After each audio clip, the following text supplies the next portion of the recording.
ओम ज्ञानातिमिरान्धस्य ज्ञानाञ्जनशलाकया चक्षुरुन्मिलितं येन तस्मै श्रीगुरवे नमः। श्रीचैतन्यमनोभीष्टं स्थापितं येन भूतले स्वयं रूपा कदा मह्यं ददाति सपदान्तिकम्। वन्देऽहं श्रीगुरु श्रीयुतापदकमलं श्रीगुरून् वैष्णवांश्च श्रीरूपं साग्रजातं सहगना रघुनाथान्वितं तं सजीवं साद्वैतं सावधूतं परिजनसहितं कृष्णचैतन्यदेवं श्रीराधाकृष्णपादा सहगना ललिता श्रीविशाखान्वितांश्च। नमो विष्णुपादाय कृष्णपृष्ठाय भूतले श्रीमते भक्तिवेदांत स्वामिनिति नामिने। नमस्ते सरस्वती देवे गौरवाणी प्रचारिणे विशेष शून्यवादी पाश्चात्यदेशकारिणे वंशाकल्पतरुभ्यश्च कृपासिन्धुभ्येव च पतितानां पावनेभ्यो वैष्णवेभ्यो नमो नमः। नमो महावदन्नाय कृष्णप्रेमपदायते कृष्णाय कृष्णचैतन्य नाम्ने गौरतिष्ठे नमः। हे कृष्णा करुणा सिन्धु दीनबन्धु जगत्पते गोपेश गोपिकान्त राधाकान्त नमस्ते।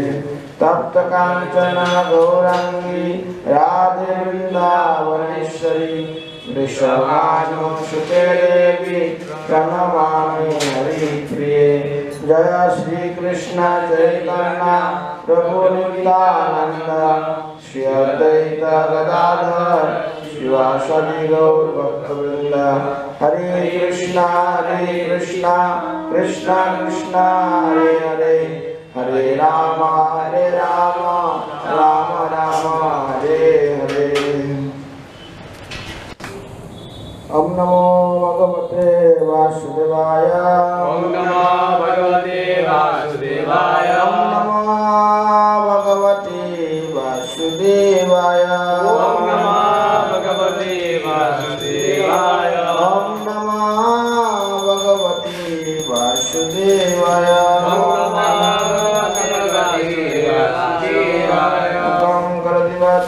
पंगुं लंघयति गिरिं यत्कृपातमहं वन्दे श्रीगुरुदीनतारिणं परमानन्दमाधव श्रीचैतन्य ईश्वरम्। আজকে আমরা শ্রীমদ্ ভাগবতমের প্রথম স্কন্ধের অষ্টাদশ অধ্যায়ের 35 নম্বর শ্লোক আলোচনা করব। এই অধ্যায়ের নাম মহারাজ পরীক্ষিত ব্রাহ্মণ বালকের দ্বারা অভিশপ্ত। সবাই বলার জন্য চেষ্টা করুন। কৃষ্ণে গতি প্রস্থান ভগবতী কৃষ্ণে গতি ভগবতী শাস্ত্রী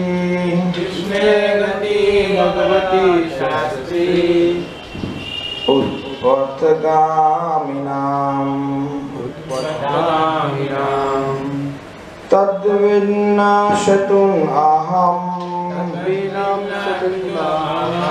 शश्मि पश्चात् मे बलम्। कृष्णे गते भगवती शास्त्री उत्पथगामिनां तद्विनाशतु अद्दा अहं शस्मि पश्यत मे बलम्। शब्द कृष्णे भगवान श्री कृष्ण गते এই জগৎ থেকে প্রস্থান করার ফলে ভগবতী পরমেশ্বর ভগবান শাস্ত্রী পরম শাসক উৎপথগামিনাং উচ্ছৃঙ্খলদের তদ্ভিন্না বিভিন্ন বিচ্ছিন্ন হওয়ার ফলে সেতুন রক্ষক অদ্য আজ অহম আমি শাস্মি দণ্ডদান করব। পশ্চাৎ দেখ মে আমার বলম পরাক্রম।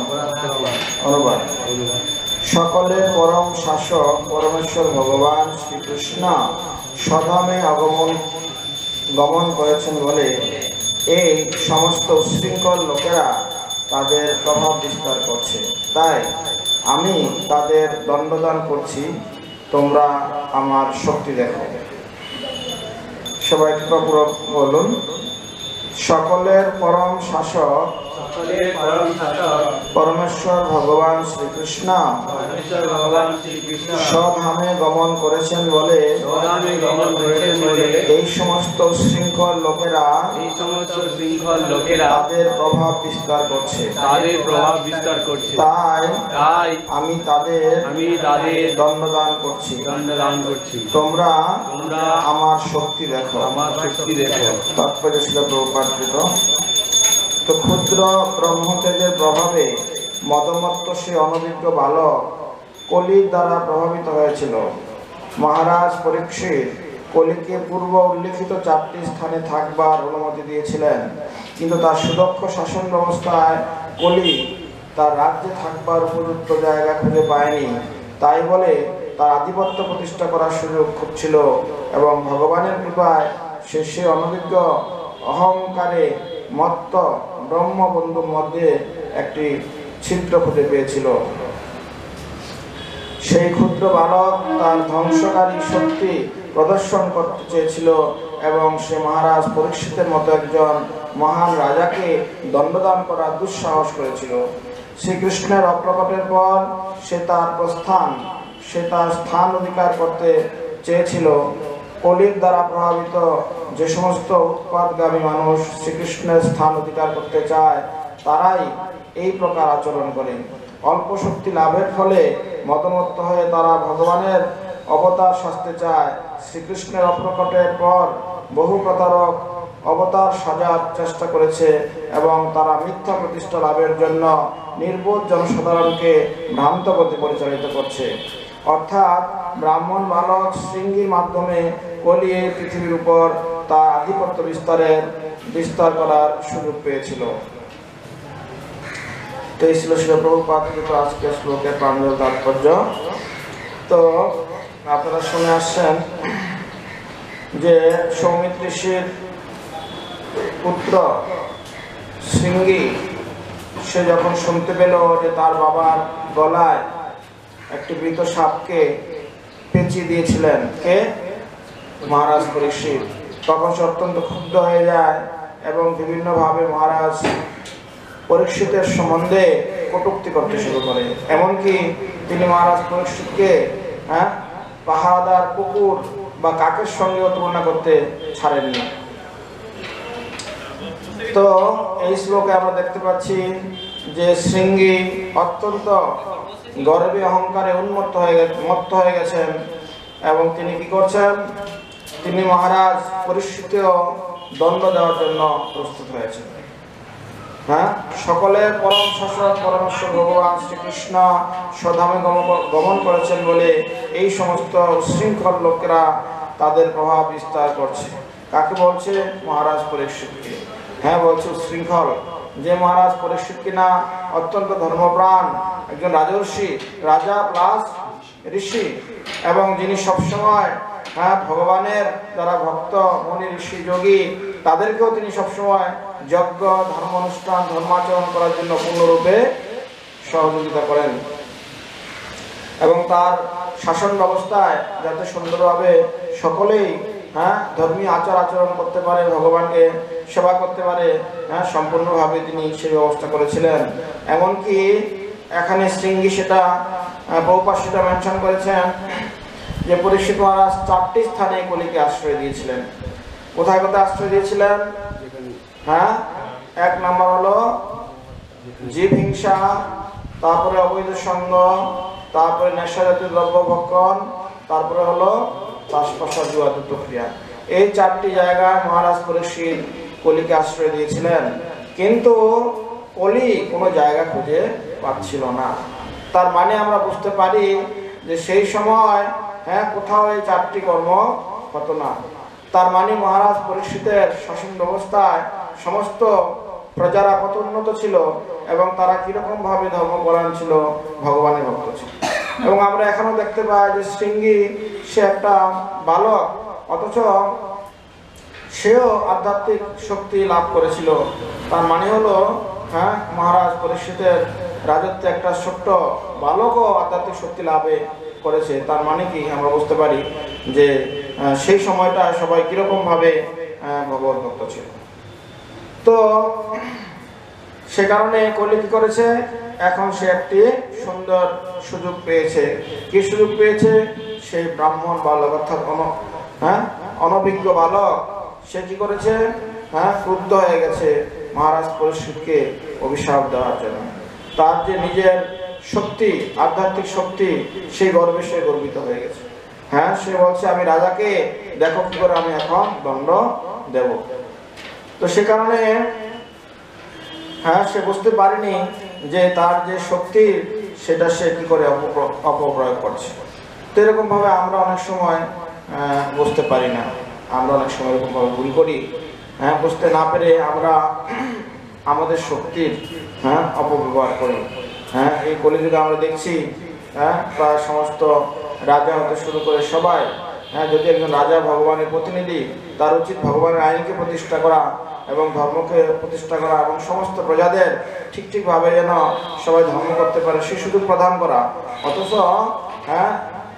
এখনকার দিনে যারা রাজাদেরকে আমরা দেখতে পাচ্ছি, তারা ভগবানের আইনকে প্রতিষ্ঠা করবে কি, বরং ভগবানের আইনকে তারা কি করার জন্য, ভগবানের আইন যাতে প্রতিষ্ঠিত না হয় সেই জন্য তারা সবসময় চেষ্টা করছে।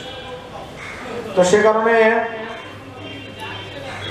এই যেহেতু রাজা ঠিকভাবে ভগবানের আইনকে প্রতিষ্ঠা করার চেষ্টা করছে না, অথবা রাজা যদি ধার্মিক নয়, সে কারণে সমস্ত প্রজারা, দেশ, জাতি সবাই তার জন্য কষ্ট ভোগ করছে। তো সেজন্য রাজা যদি ঠিকভাবে ধর্মপ্রাণ হয় এবং ভগবত ভক্তি প্রচার করে সমস্ত প্রজাদেরকে উৎসাহিত করে ভগবানের ভক্তি করার জন্য, তখনই দেশে কি হতে পারে, শান্তি শৃঙ্খলা ফিরে আসতে পারে।